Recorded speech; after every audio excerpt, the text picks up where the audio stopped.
All right, can you hear me now? Hopefully, that is a yes. Alrighty, how can you heal from or work on severe anger feelings? Thanks.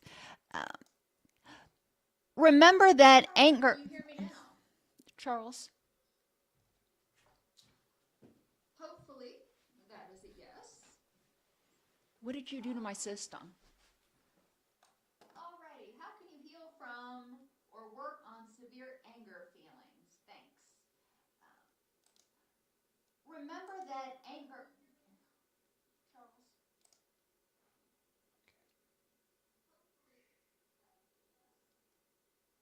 What did you do to my system?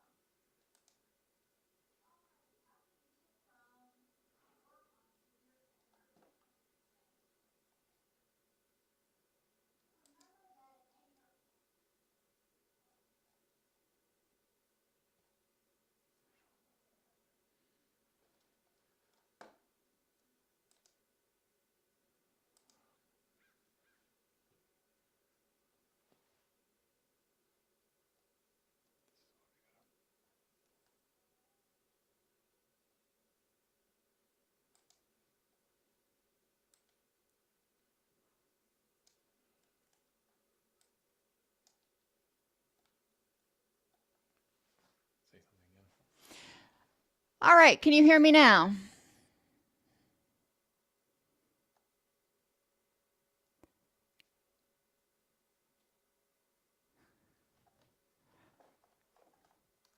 Yay! All righty. So let me see here. Can you hear me now?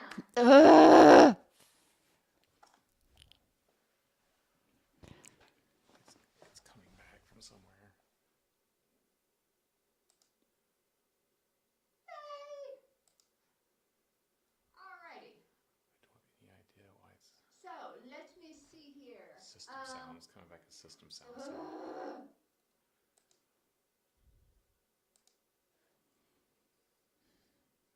Is that live output?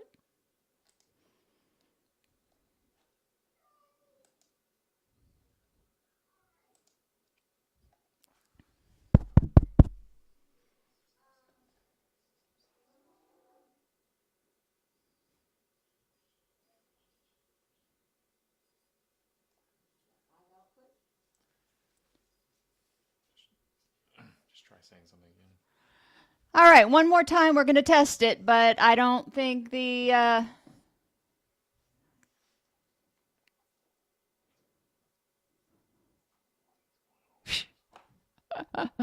I'm glad you love it, Nirvana.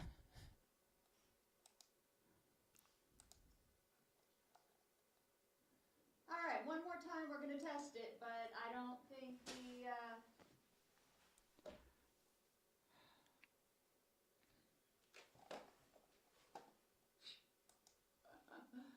I'm glad you love it, Nirvana. It's right there. All right. It's right there. And I just closed it. Oh, you closed it. Sorry.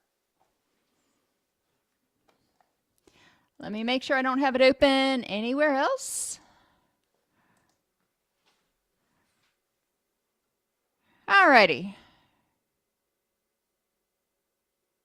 Well, thank you, Conservative Mommy, for gifting the Doc Snipes memberships. I really do appreciate it.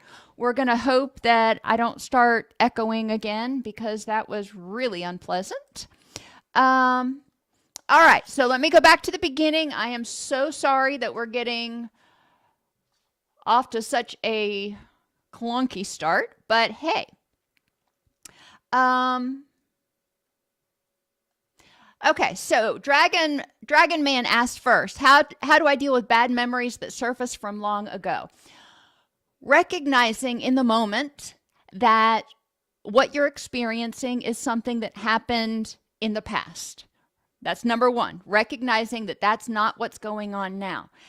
Recognizing, checking those facts in this context at this time, whether you're safe in the present moment is step two.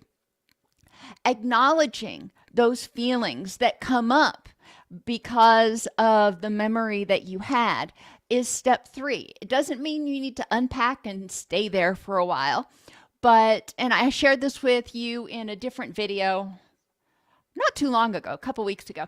My husband and I were out looking for apartments for my son, helping him try to find apartments a couple of years ago. And we drove past this one apartment complex, and it reminded me of the apartment complex that I lived in when I was a child. And that brought back a lot of trauma memories for me. And I didn't totally know what was going on, but I do remember having that feeling as soon as I saw that building. It looked exactly like the building from my childhood, and I could feel my stomach tensing up, and it was really unpleasant. Acknowledging it, not getting mad at myself for having a complete stress reaction, acknowledging that I was safe in the present moment, and for me, then turned my attention to something else so I could get a breather from it. And if it would have been necessary to go back to it, I would have, but I didn't feel it was necessary at that point. When you have feelings that come up, and I have memories that come up, for example, I have good memories come up too, but I don't want to get rid of those. I do have bad memories that come up, for example, when my mother and my father were going through their final stages with cancer. And I have this moment of melancholy, and it just reminds me of that experience and the fact that I survived that experience and I've grown from that experience. I don't try to tell myself not to feel sad. I don't tell myself that I shouldn't be doing something. I'm just like, okay, well, that reminds me of that time. And in that moment in time, that's how I felt. And so I'm kind of revisiting that. But in this moment in time, based on the facts in this context, I don't necessarily have to continue to feel that way. It was flashback is a decent word for it, where I was empathizing. Like when you're watching a television show and you're empathizing with a character. When the television show's over, you're like, okay, it's all good. I'm moving on with my day. You don't stay stuck, hopefully, upset about what happened to the character. You acknowledge that that was something that happened in that instance. Practice self-care. That's also something that's really helpful. And if you're being regularly triggered by something from your past, acknowledging or identifying what's triggering that and seeing if you can put a buffer between you and that. For example, if we lived in that same place where I saw that building, I probably wouldn't be driving past it because I would find it triggering. If, for example, there's something else that triggers your memory. I've told you the story before about my mom noticing a hawk outside of her window when she was in hospice, and she identified it and repeated the word hawk a couple of times and said, "That's an interesting word. I just learned a word today." And she didn't just learn the word hawk. She was an avid bird watcher for years. And it just kind of was poignant to me at that point in time that the mother personality that I knew wasn't there anymore. And it was really painful. And to this day, when I see hawks, occasionally I'll hear her saying that over and over again in my head, and I acknowledge it. I'm like, yeah, that was a sucky moment. And then I turn my attention to something else instead of dwelling on it. That's what works for me. So again, acknowledge what you're feeling, where it came from, that the feeling was valid at that point in time. Check it with the facts and context to make sure that you're still safe, and develop a plan to buffer yourself from things that regularly trigger those memories. All right, hopefully that was helpful. Laporta says, I'm loud and Southern. Yes, I am. Um, Alrighty. I am glad the intrusive thoughts video was helpful for you, Nirvana. For those of you who need a refresher on intrusive thoughts, our brain, if we don't accept something, if we don't have a place to file a memory, our brain kind of keeps it out. If you could see my desk right now, my brain, it was kind of like intrusive thoughts, if you will. Is just your brain doesn't know what to do with it. So it's shuffling things around on its proverbial desk until you can figure out a place to file it. So intrusive thoughts keep coming back. And the reason they do is your brain is saying, this was a dangerous thing. This was threatening. You were vulnerable. How are you going to protect yourself from that? Because the brain isn't going to file something away until it's settled, until it knows that, okay, in a similar situation in the future, this is how I can protect myself. So intrusive thoughts will come out until they've been assimilated into what we know. And we've developed a way of accepting it as part of life, as part of reality. When we're sleep deprived, we are technically vulnerable. Our brain registers us as vulnerable, and it is harder for us to block intrusive thoughts when we are sleep deprived because our brain says, hey, you're already vulnerable. Let me remind you about all these other things that we haven't figured out what to do with. So there's a lot of stuff going on.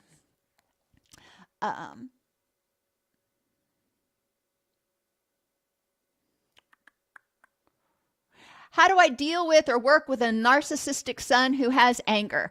Well, I'm not sure what you mean by narcissistic, so that's the first thing. We'll talk about anger. Anger is a defense mechanism. Anger is a response to a perception of threat or vulnerability. Some people get angry, well, most of the time, people get angry in order to push others away. I feel unsafe, or I feel like I want something and you're going to take it from me, so I'm going to be blustery and I'm going to push you away. Anger is a power move.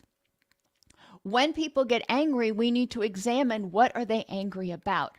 When people go into addiction recovery, one of the things that they get angry about sometimes is when people ask them about the progress in their recovery, or if they've relapsed, they may get angry if somebody asks them, you know, John, it seems like you might be drinking again. I'm wondering if you are. They may become angry and defensive because they feel vulnerable, and they feel vulnerable to rejection. We need to examine, what does this person feel a threat about? And they may have developed that behavior, for example, to get their own way. Now you're going, well, how does that deal with a threat? Because they feel like, a lot of times, they feel like if they don't get their own way, then it's the worst thing in the world. They feel entitled to their own way. So when they don't get it, they feel very vulnerable. It's like, whoa, I get my own way. That's the way the world works. And you can't tell me no. I can't do this. Some people, when they're told no or somebody disagrees with them, react strongly, react with anger because they feel vulnerable to rejection. They have a very low self-esteem, so they maintain all this bluster to try to look really strong when in reality, they don't feel very strong or lovable themselves. I would start there, examining where the threat's coming from for your son, what's causing him to feel threatened, and what's causing him to react with anger. I might talk to him. I don't know how old he is. I might talk to him about his responses and the fact that he's entitled to his feelings. And however, there are certain boundaries that are appropriate and inappropriate. And screaming, being loud, is a violation of your boundaries. Propose to him how you can resolve disputes without getting loud, without invading one another's boundaries. It's also important to consider the age of your son. And I don't know how old he is, but at certain ages, children go through different developmental stages where they may tend to be more impulsive, more irritable. Is there something going on in your son's life that is prompting that behavior? So those are the things that I would really consider in order to try to understand the anger. Once you understand it, then you can better move forward. The same thing is true with any of the behaviors that you're identifying as narcissistic. What behavior is he exhibiting? And what is that behavior communicating? Is it communicating, I need to look perfect in order to feel lovable? Is it communicating, I don't feel lovable, so I'm going to take care of me and to hell with everybody else? Is it communicating, just hypothesizing where that behavior developed? The behavior developed for a reason. So trying to look back over his life. When did these behaviors start? And what rewarded them? What reinforced them? And what can you do to help him potentially develop alternative ways of responding now?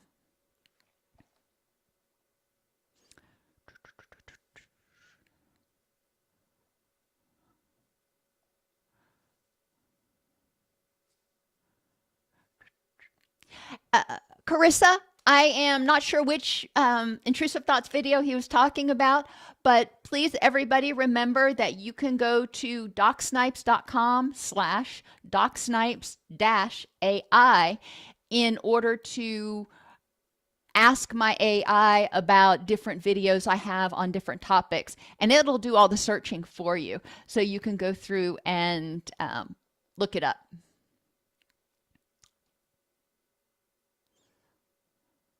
How does someone with ADHD who doesn't have a good support system around them choose a career path when they're good at many things? That's tough. Going to a career one-stop, American Job Centers, I think is what they're called now, is one way to try to hone in on what the highest demand occupations are in your area and the things that will best meet your requirements, things that will best meet your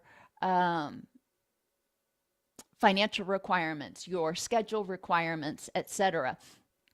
Those are all things that vocational counselor, certified rehabilitation counselor, or a vocational counselor can help you whittle down. And they have interest inventories and a variety of different things. They can talk to you about where you hope to be. Where do you see yourself in 5 years? What do you want your job to look like? Do you want to be in a cubicle somewhere where everybody just leaves you the heck alone? Do you want to be a manager? Do you want to be out in sales? What is it? How do you envision your daily life in a year, in 5 years? And they might be able to help you identify a career track. Your entry-level job may or may not be your favorite, but it may get you to where you want to be.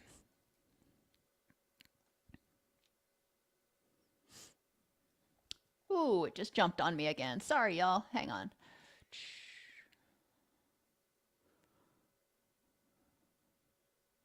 Practical tips to become more assertive. Recognize that assertiveness starts with mindfulness. You need to be aware of your thoughts, wants, and needs. In order to be assertive, you also need to have the confidence and ability to be a little bit vulnerable and put it out there and say, these are my thoughts, wants, and needs. A person who's not assertive may kind of cower and go, well, do whatever you want. The person who's assertive may say, let's talk about what to do, but this is what I'd like, or this is what I need. The person who's aggressive is going to stomp all over everybody else and say, hey, this is what we're doing, and I don't care what y'all think. An assertive person will elicit information from other people. What are your thoughts on this situation? What are your needs right now? And everybody gets to put their stuff on the table. And I keep using that metaphor because in my mind, I'm seeing everybody write down their thoughts, wants, and needs on an index card and put it on the table. You know, my mom always used to say, let's everybody just put their cards on the table and we'll figure out where to go from here. So that image has stuck with me in my mind. And so again, knowing your thoughts, wants, and needs, having the courage to be vulnerable and share your thoughts, wants, and needs, and having the self-esteem, if you will, courage as well, to endure if people have different thoughts, wants, and needs, to also endure if people are not assertive or respectful back. Unfortunately, it happens sometimes. And knowing how you're going to deal with that is really important. If I'm assertive and I share what my thoughts, wants, and needs are, great. If somebody comes back and says, well, that's stupid. Oh my gosh. You know, how am I going to take that? Rehearsing that can be really helpful. Just imagine in your mind what some of the nasty things that people have said, or maybe they didn't even mean to be nasty. They were joking, but it cut to the core. If somebody said that to you today, how would you respond? And I would encourage you to consider taking a step back and remembering a couple of things. Number one, if somebody comes in and is just unabashedly critical of your thoughts, wants, and needs, they're being aggressive. They're violating your boundaries. So part of that's on them. You can let them know that that's not appropriate. You can let them know you don't appreciate their commentary, and or you unhook from it. They are saying that my idea is stupid. They're not necessarily saying I am stupid. And that can help you tolerate other people's inappropriate behavior. Doesn't mean you have to take it. You, as I said earlier, you can tell them that that's not an appropriate response. I don't appreciate that. You can also say, all right, I hear that you think this is a stupid idea. If you want to stay with that, it would be a lot more helpful to me if you would share with me what parts of it you think are not good ideas or stupid, whatever. I don't like using the word stupid, so I'd probably try to paraphrase that. But it's important to help people start learning to communicate more effectively. It's also important when somebody is inappropriate back to recognize where they're coming from. If they're coming from a place of fear, you put your thoughts, wants, and needs out there, and theirs differ. They may be feeling sort of threatened. So they may either respond by being passive and backing out, or being aggressive and being ugly. I mean, I don't know what other word to use. Being ugly back at you. So what I'm saying is a lot of times other people's reactions have a whole lot more to do with them than with you. However, in our culture, we tend to personalize it and take it the other way and think their reactions have everything to do with me. No, probably not. Being assertive takes practice. Start small and start with people you trust. Being assertive with your roommate or your sibling or something and saying, we share this house together. I would appreciate it if you would make sure to do your dishes and put them away every night. That's objective. Instead of, it would really help if you weren't a slob. I'm going to be very specific about the behaviors that are meaningful. And I would say, I would appreciate it if you would do this. And when my kids were here, I used to be like, I don't really care what your rooms look like. They're your rooms. Once they got to be teenagers, I sort of changed my tune and I was like, They're your rooms. You know, if you want to live in squalor, that's up to you. But it doesn't pour out into the shared part of the house. You're going to do your chores. You're going to pick up your dishes. You're going to make sure you don't keep your dishes in your room because I don't want mice in the house. We were just talking about their behaviors as it impacted me. I wasn't judging or criticizing how they were keeping their living areas. And so that's another way of being assertive and starting small, being objective, starting with people that you can trust to be relatively accepting of what you're sharing. And if you've never been assertive before, the first time you are, they may be like, what was that? You have an opinion? And that's okay.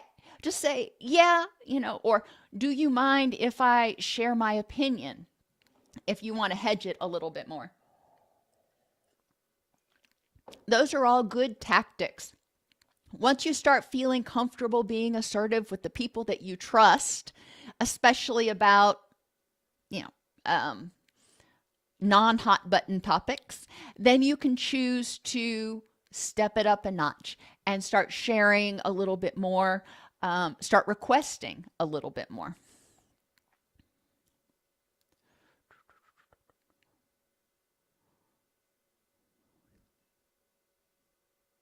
How can you deal with an addictive person who lives at home? On one hand, they're unable to work because of paranoid and grandiose ideation, but on the other hand, they are very demanding. All right, so we've got a couple different things going on. If there's paranoid and grandiose ideation, that's more than addiction. That is likely either bipolar disorder or schizoaffective disorder or something else. So getting that diagnosed is going to be really important, and managing that is going to be super important. The addiction may be a way that they're trying to self-medicate whatever's going on with them. But I think life will get a lot easier once the paranoia and grandiosity are somewhat under control.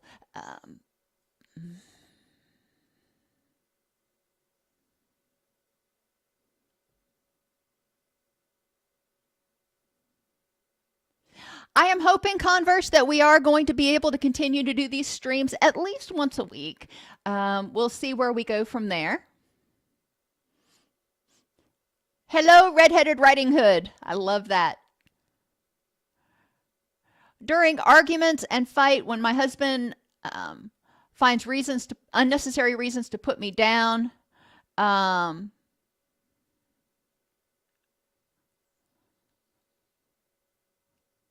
do I help myself let it go and be emotionally strong? Okay. Going back to what we were talking about with anger earlier, you're in an argument and he is feeling threatened in some way, threatened of losing control of you, threatened of rejection, threatened that his entitlement is being questioned. He's feeling threatened about something. All right. So when people feel threatened, they can get angry, and they know what buttons to push in order to deflate you. They know what buttons to push. So if you're feeling strong and, full of yourself like a balloon, and you're like, okay, we're going to have a talk, they know how to let the air out of that balloon. So you just kind of shrink and go away. He's using that intentionally, and that's not fair fighting. That's dirty fighting. But understanding, as I said earlier, that a lot of other people's reaction to us is often having to do with them and their state of mind and their experiences and their thoughts, wants, and needs at the moment. And they may not even be considering ours. Do I like that? No. But I recognize that when people are in a stressed state, when they're in the fight or flight state, they're not using their higher order thinking. They're trying to get safe. So when people are angry, especially if they're really angry and really worked up, they're not thinking, okay, What's the best thing to say? How can I communicate this well? They are lashing out like a cat lashes out when it's backed into a corner.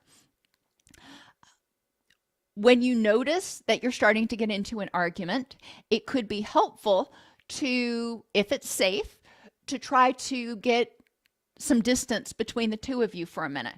I notice that we're starting to get very angry with each other, or I notice that it seems like the tension is building in the room right now. So let's take a 10-minute break to get our thoughts together, maybe even write down what we're thinking about and then exchange the papers. But let's take a 10-minute break, and then we'll come back together when we've got a clearer head and it feels safer to communicate with each other. Talking with others besides him about who you are and recognizing what others see in you is important. Seeing what you see in yourself is what's important in yourself, or what's good about yourself, is also important. Being able to look inside and go, he's just being ugly. There is no reason for him to say that I'm a horrible person or whatever. What's the evidence? What is the evidence for and against what he said? You can most likely disprove the nasty things he said. Okay. And then internalizing it and knowing in your own heart that you are a good person, knowing in your own heart that you're doing your very best. That can be another step to not feeling like you've been completely defeated in an argument. Communicating with him when you're not in a fight, when you're not having an argument about his behaviors, is also something that I would suggest, again, if it's safe, telling him, giving him examples of things that he said that felt unnecessarily hurtful, and what would have been a more helpful response. As I mentioned earlier, saying, you're a slob or you're stupid. Well, what does that mean? What behaviors am I doing, or what things have I said that lead you to that judgment? Because those are just very judgy words. What lead you to that judgment? And then I can better defend myself against it if I feel that it's necessary. Developing a support system outside of your husband can be helpful, whether it's family, it's friends, or if it's through your community groups or whatever.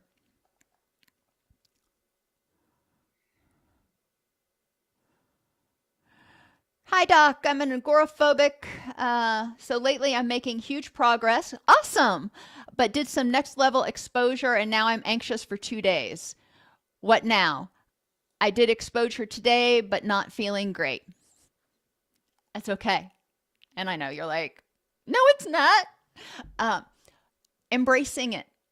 Recognizing the progress that you've made. Think about an athlete who has a torn ACL, a knee injury, and they go to physical therapy after their surgery, and they're getting better. They're exposing that knee to greater amounts of work each day, each week, trying to get it stronger so they can go back out and do their job, play whatever sport it was. But one day, they're just feeling good in physical therapy, and they push it a little too hard and set themselves back a little bit. They pushed it a little too hard. They actually caused a little bit of damage in their knee, and they set themselves back a little bit. They don't give up. They say, all right, I need to ice it. I need to rest, and I need to take a little bit of time to let this heal, go back to doing the gradual exposure, and working my way up to being, having that knee be fully functional again on maybe a slightly slower basis. The same thing is true for panic and anxiety.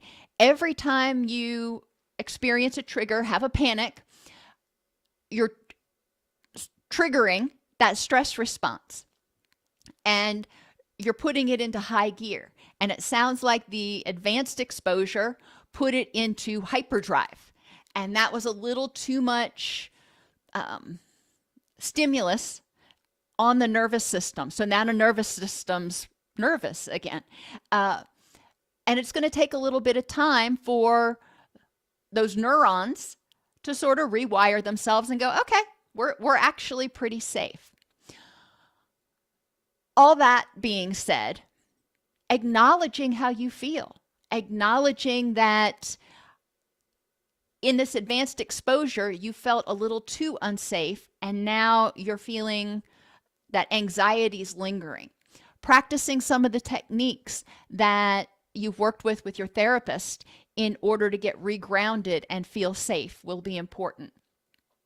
Doing whatever you can to be kind to yourself and reduce unnecessary stress during this period of time will also be important. You want to let that stress response, that autonomic nervous system, relax and heal to the best of its ability.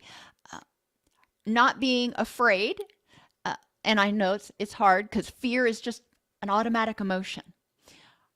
Not dwelling on, well, when I do this again, then I'm going to have this anxiety hangover, if you will. Examining what was different about this last time that pushed you into overload. Was it you hadn't had as much sleep? Was it that you did something way more intense? Maybe you moved too quickly. What was it that led you to this point so you can address it and prevent it in the future? Those would be my early on suggestions, but that's just really awesome that you have made it this far with agoraphobia. That is a really, really difficult condition to overcome, and it takes a lot of courage, especially in this day and age. It takes a lot of courage to be willing to put yourself out of your safe area and be vulnerable. Hello, Roller Girl.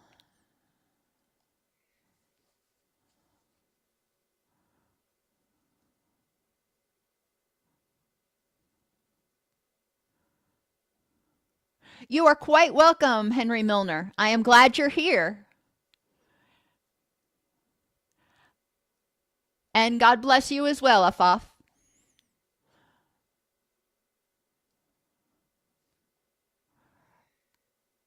Hello, Deborah. Welcome.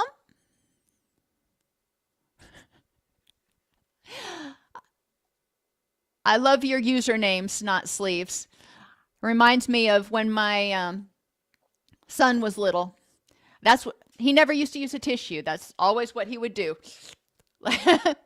So anyway, that gave me a good snicker for the day. Reminded me of when he was a baby. How do you do emotional healing and heal ourselves? What are some of the techniques that can be practiced? The first technique I use with people who are trying to do emotional healing, and that's kind of a broad thing. If it's one thing you're trying to heal from, then we address the issue. Emotional healing in general is first to become aware of the function of different emotions. Why does a person feel anxiety? Why does a person feel anger, feel depression, feel happiness? What is that feeling communicating to us? Anger and anxiety, there's a threat. Depression, generally helpless and hopeless, and happy or ecstatic or curious, let's do some more of that. Those are grossly oversimplified. But recognizing that and then evaluating for ourselves, learning for ourselves what triggers those feelings in us, what triggers anxiety in me, what triggers anger, depression, curiosity, looking at the happy feelings as well as the dysphoric feelings is really important. Developing tools to downregulate when we feel a distressful emotion is also important. So we don't feel like we're going to be overcome, overpowered, overwrought with our emotions. We recognize that it may be really unpleasant, but it won't destroy us. So developing those distress tolerance skills is really important. Sometimes there are feelings that you have that are unpleasant, they are spot on, and you can't make them go away right now. Grief is one of those feelings. People have anxiety about things, and sometimes we have anxiety about things that there's nothing to be anxious about, but sometimes we have anxiety over things that there may be, something to be anxious about, but we don't know.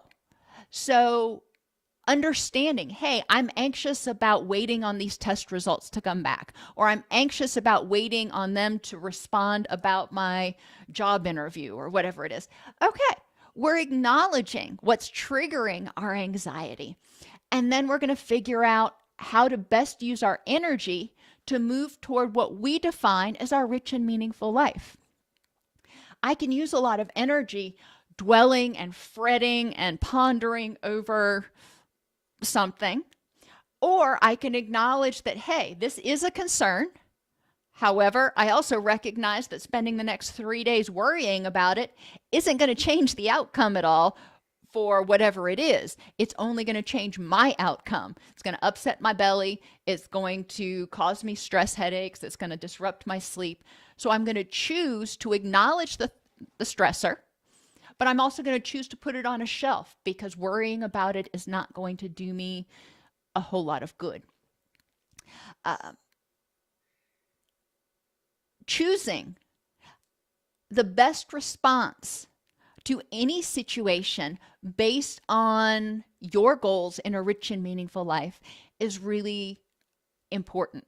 Recognizing in those triggers for your feelings that a lot of us, well, I feel pretty close to saying all of us, react to situations in the present based on the culmination of all of our past experiences. So if we've had bad experiences with something and we're feeling vulnerable right now and we're in a bad mood anyway today and it happens, whatever it is, then yes, we may be more likely to have a really strong stress reaction. Checking the facts in this context at this moment.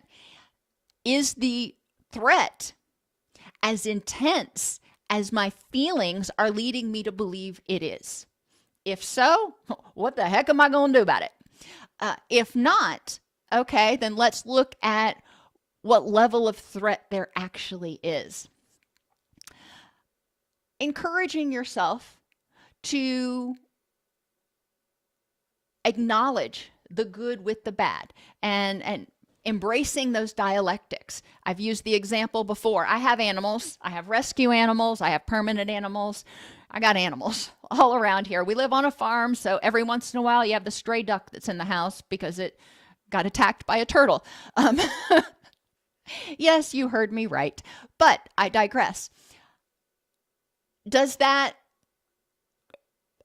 enable me to have the perfectly clean house that I would love to have? My grandmother used to have this house. I swear you could do surgery on her kitchen counter. It was just spotless. Would I love to have that? Yes, but I'm not going to. My house is always going to be a work in progress, but that means that I've got my animals. That means that I've got the people that I love around me. That means that I'm spending my energy on the things that are most important to me. And I've said before, it's kind of like brushing your teeth and eating Oreos at the same time. Sometimes you just gotta take the good with the bad. So for that question, and again, I'm not really sure about what you mean about emotional healing, whether it's to a particular trauma or just improving your emotional self-awareness. But that's sort of the direction I would go for improving emotional self-awareness.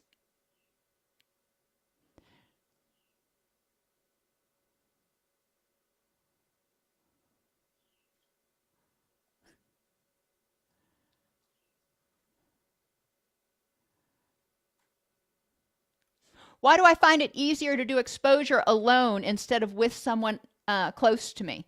Like, I know how they support me, but I feel shame, resistance, and more anxious with company. Strangers, I don't care. Captain Vince, you identified it right there. You said it. You know they support you. So in the back of your head, you know they support you. But that inner critic is saying they're judging you. You shouldn't feel this way. Your inner critic is coming out and going, you're not safe with other people around. What are they going to think about you? Dealing with that and the fact that you can identify how you feel, that's just so awesome. You're so far ahead of where a lot of people are. Recognizing shame. Shame is a feeling that we are not good enough. We are not okay for who we are. Guilt, we feel bad about something we did or didn't do. Shame is we feel bad about who we are. And I'm hearing a little bit of both in there, but the shame in terms of coping with agoraphobia is shame that we are not the same as all those other people. There was something, I don't know what the something was, but there was something that triggered the development of your agoraphobia, which is very different than the experiences that those other people have had. You have played an entirely different game than they played.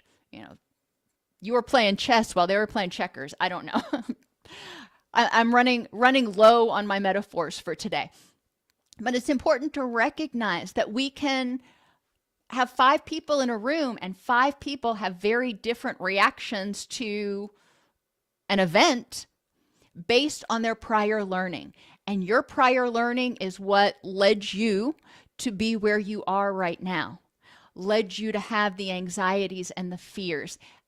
And if they would have gone through the exact same thing, they may have gotten to, I don't know, the exact same place.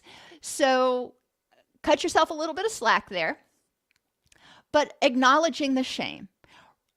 Do some work with your therapist on examining the how to cope with shame and grieve potentially the things that you wish were different. I wish I was like so and so. I wish I could not be saddled with this right now. Examining the difference between who you are as Captain Vince versus your behaviors. Some of your behaviors you may look at and go, oh my gosh, I wish I didn't do this. Oh my gosh, people may not understand why I do this. Okay, so they may not understand your behaviors. That we can explain to them. But it's not who you are.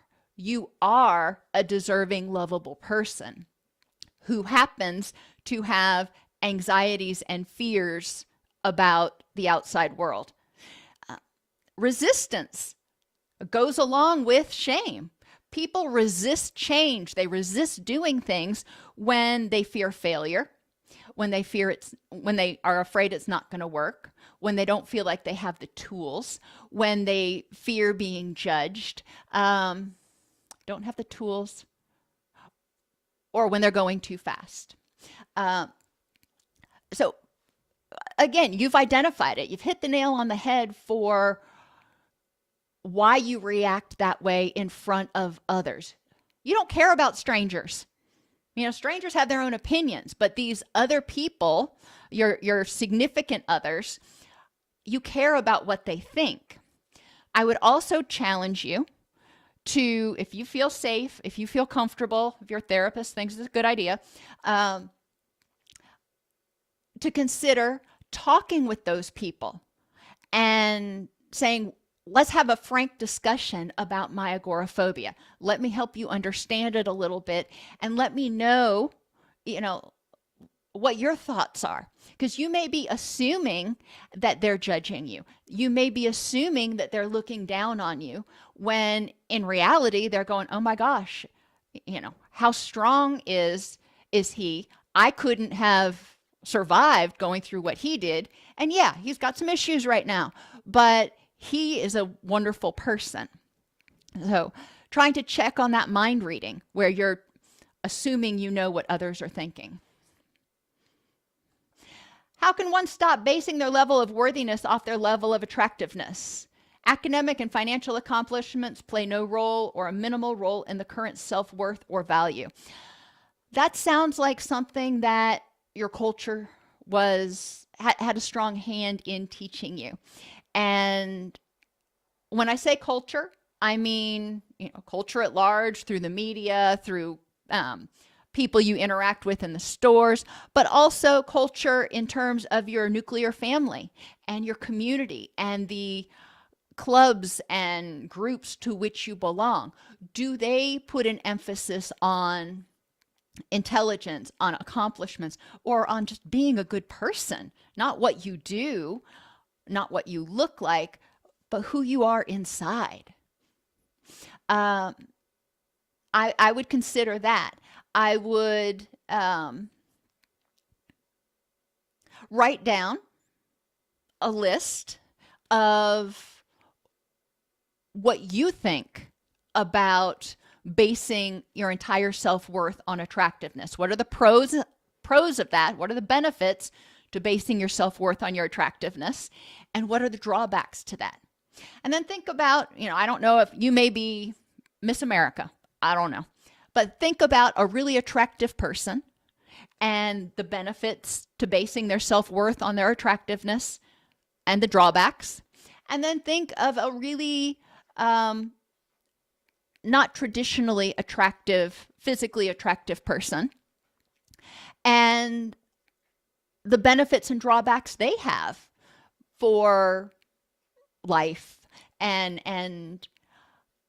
another activity you can do is identify what's important in your rich and meaningful life, and then examine how looks, how attractiveness play into that.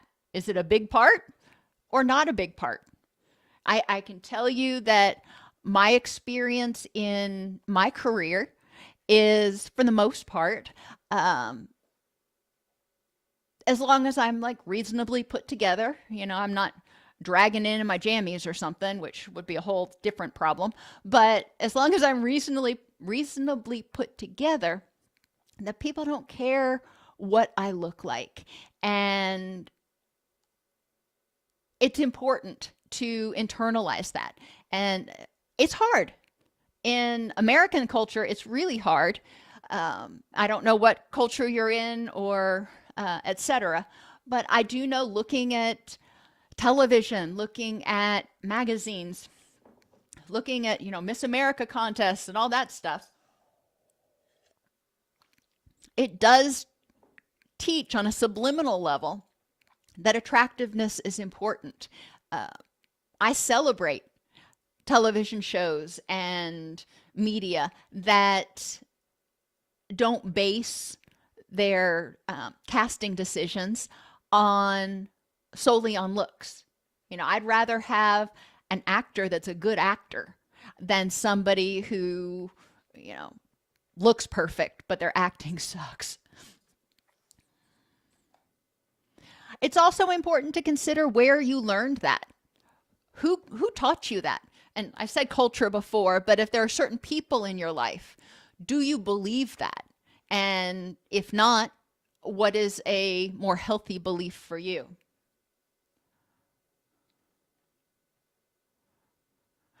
My 9-year relationship just ended. We've owned a house almost 2 years. He had been distancing himself. I was triggered, feeling gaslit, suspecting cheating. In the end, it was a close friend he confided in. He was considering ending it for 3 months and lied because he didn't want to hurt me. We love each other, but truth is we do want different things. And for a long time, my mental health was a factor. He was very patient to help with my trauma, but unhappy for 3 years. I need to work on this. He did the best he could. My question is, he thinks 6 months is too long before I move out.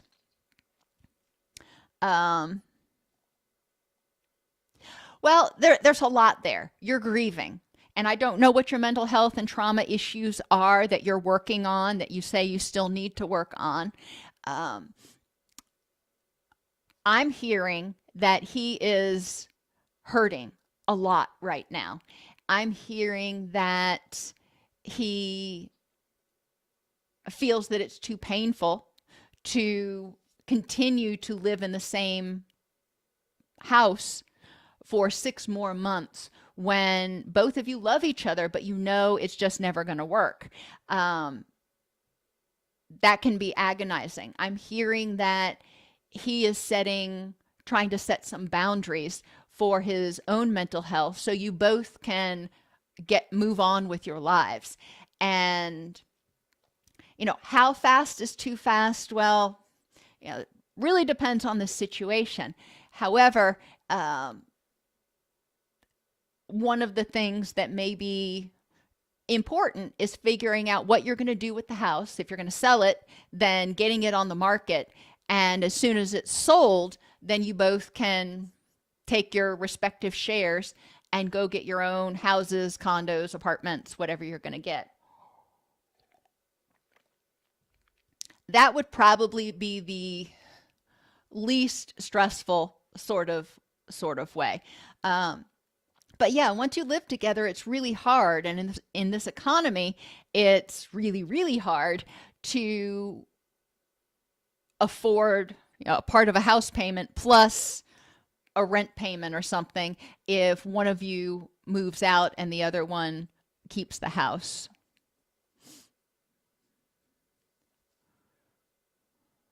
Okay, let's see.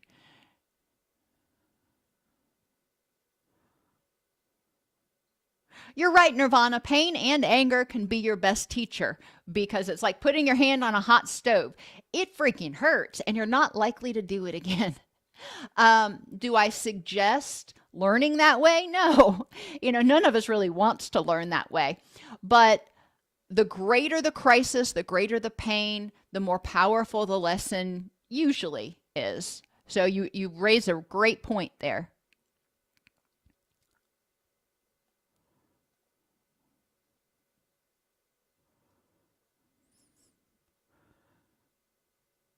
What mechanism is at work and how are those mechanisms created in a abuse survivor who minimizes the intent and responsibility of the perpetrator? It could be an artifact of the grooming from the perpetrator who long told the victim that it was their fault. It could be the way the child tried to make sense of what was happening. Remember, children think egocentrically and personally. Everything that happens is my fault. I did this. And my sense would be that there's probably a lot of that inner child that still hasn't healed from that traumatic wound. Best interventions for adolescents with ADHD. Oh, I have done several videos on that, on people with ADHD. With adolescents in particular, remember that their brain is still forming, and as a result, they do tend to be, by nature, more impulsive than your adults. So they may need a little bit more scaffolding. They may need a little bit more structure.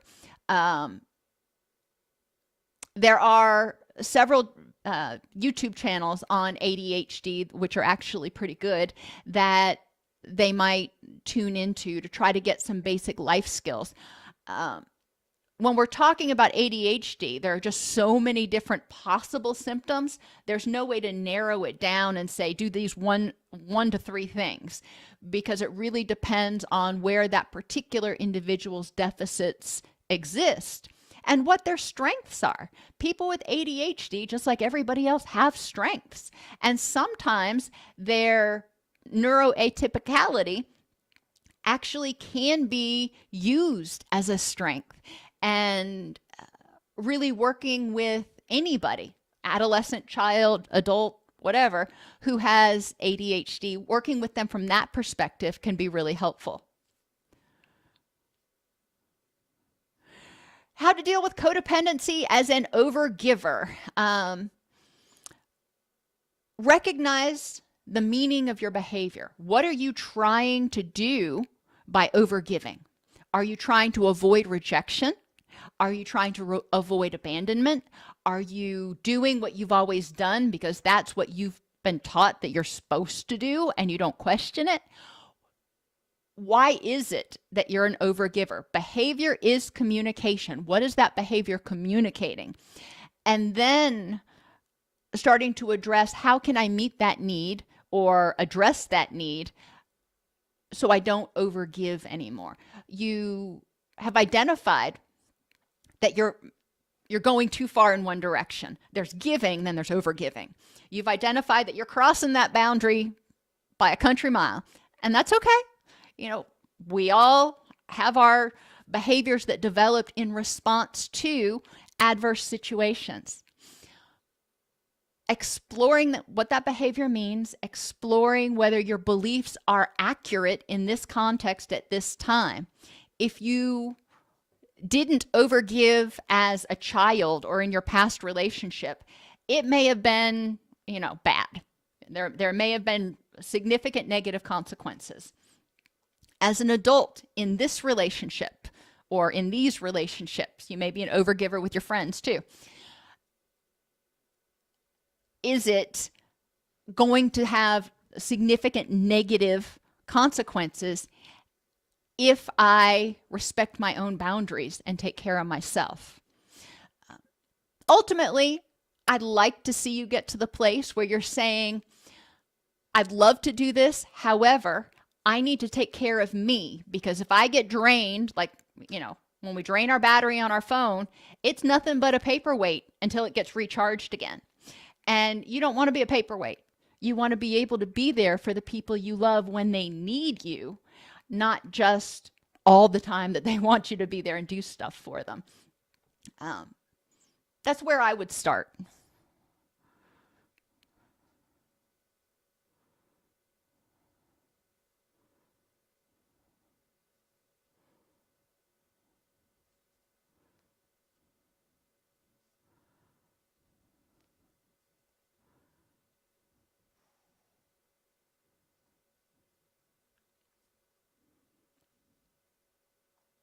L. Smith, going back to the house question, obviously you can ask for longer. I don't know if he will be able to emotionally tolerate it or give that to you.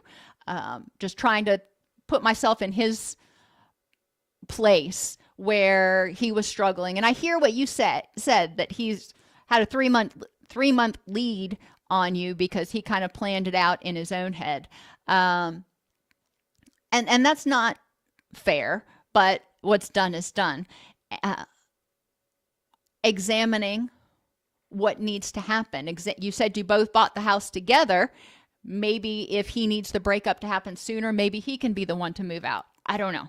I don't know enough about your situation to propose different alternatives. I would encourage you both to sit down and try to brainstorm what the options you have are and find one that would be the most workable. All right, I'm going to take one more. I've got a meeting at 1:30, so I'm going to have to go. But I will take one more. Thank you for that heads up, Roller Girl. Free grants for CDL licenses at Job Connect.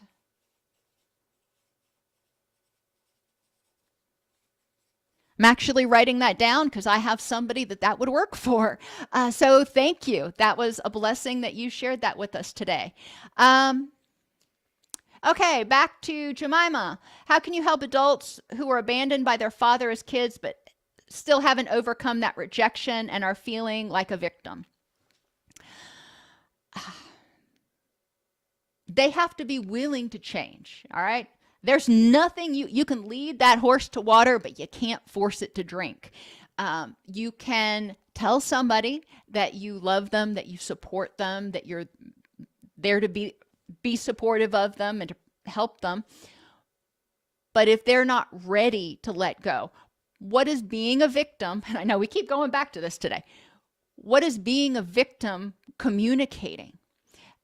For that person, it may be saying, I feel completely overwhelmed and unable to even try to change this. For that person, it may be saying, that hurt so bad the last time, and I was so devastated the last time that I don't want to try again. I don't want to be a survivor. I know how bad that hurt is, and it's too scary to try to change. What's the point of changing if I'm just going to get hurt again? It could be saying, I don't know how.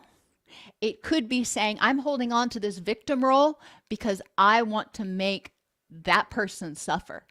I want to make them feel bad so they know how bad I feel. Now, I don't know what your particular person is trying to communicate. Maybe one of those, maybe something completely different. But holding on to that victim identity serves a purpose. Letting go of that victim identity is also going to be a grieving process because it's part of who they are. It's part of their identity that they're going to need to metamorphosize from a victim caterpillar into a survivor butterfly when they're ready. Asking them, what's the benefit? What are the benefits and drawbacks to staying in this victim role? What are the benefits and drawbacks to trying to heal those attachment issues so you're not fearing abandonment and rejection from everybody else in your life? What are you hoping for in your rich and meaningful life with your relationships? What do you want those relationships to look like? And how is this attachment and abandonment trauma impacting your ability to lead that rich and meaningful life, to move toward that rich and meaningful life? Once they've started identifying, if they're willing to, once they've started identifying how that unresolved abandonment trauma is keeping them from using their energy to have that rich and meaningful life, then they may be more motivated to consider taking steps forward. And I would refer you, I'm not sure if you're a therapist or a friend or what for this person, but I would encourage you, just so you can understand a little bit better, to look at the videos that I've done on motivational interviewing and the stages of change, as well as on handling resistance, because it really explains a lot about why people seem to be stuck, where on the surface it may not seem to make a lot of sense. When we dig down and view their behavior as communication, nonverbal communication, but communication, it does tend to make a lot more sense. Elijah, hello to back at you from the US to Russia.